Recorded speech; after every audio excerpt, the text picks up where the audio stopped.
ఇలా కాలనీ వాసులం అందరం కలిసి ఒక దగ్గరికి చేరి ఇలా సెలబ్రేట్ చేసుకుంటాం అనమాట దసరా పండుగ అయితే. నేను మా ఆయన గోత్రనామాలు అయితే చదివిపించుకున్నాము. సో ఇలా మా ఫ్యామిలీ వాళ్ళతోని చక్కగా సెలబ్రేట్ చేసుకుంటున్నాను దసరా అయితే. సో నా పుట్టింటి దగ్గర అయితే ఇలా జరుగుతాయి అన్నమాట కార్యక్రమాలన్నీ. సో పంతులు గారు అయితే చక్కగా అమ్మవారికి పూజ అయితే చేస్తున్నారు. సో ఇక్కడ చూపిస్తున్నట్టుగా చిట్టీలో ఒక శ్లోకం రాసి ఫస్ట్ తర్వాత మన మన కోరిక ఏంటి అనేది రాసుకోవాలన్నమాట. సో అలా కోరిక రాసుకొని ఆ చిట్టి అమ్మవారి ఫోటో దగ్గర పెట్టాలన్నమాట, అంటే జమ్మి చెట్టు కింద. సో ఇలా కపుల్స్ అయితే ఇలా కంకణాలు అయితే కట్టుకోవాలి. సో మేమైతే కట్టుకొని ఇలా చూపిస్తున్నాము. సో ఇక్కడ దసరా పండుగ రోజు జమ్మి చెట్టు దగ్గర చెప్పాల్సిన శ్లోకం ఏంటి అని అంటే, శమీ శమయతే పాపం శమీ శత్రు వినాశనం అర్జునస్య ధనుర్ధారి రామస్య ప్రియదర్శనం.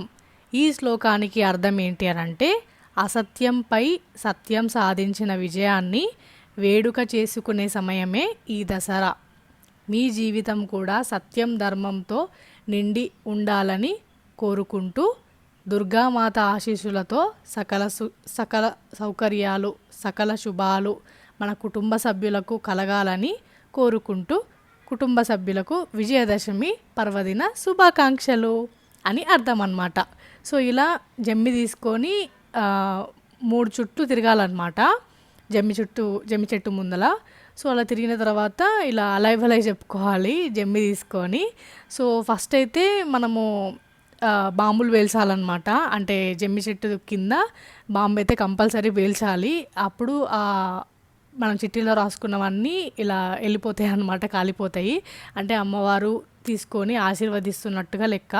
సో ఆ బాంబు పేల్చిన తర్వాతనే మనము జమ్మి తీసుకొని అలై చెప్పుకోవాలన్నమాట. సో ఇక్కడ మా ఫ్యామిలీతోనైతే ఇలా సెలబ్రేట్ చేసుకున్నాము దసరా పండుగ అయితే. సో చాలా సంతోషంగా ఉంది. మీకు మీ కుటుంబ సభ్యులకి మరొక్కసారి విజయదశమి పండుగ శుభాకాంక్షలు. వీడియో నచ్చితే లైక్ చేయండి, షేర్ చేయండి, సబ్స్క్రైబ్ చేసుకోవడం అస్సలు మర్చిపోకండి. Thank you so much for watching and supporting me.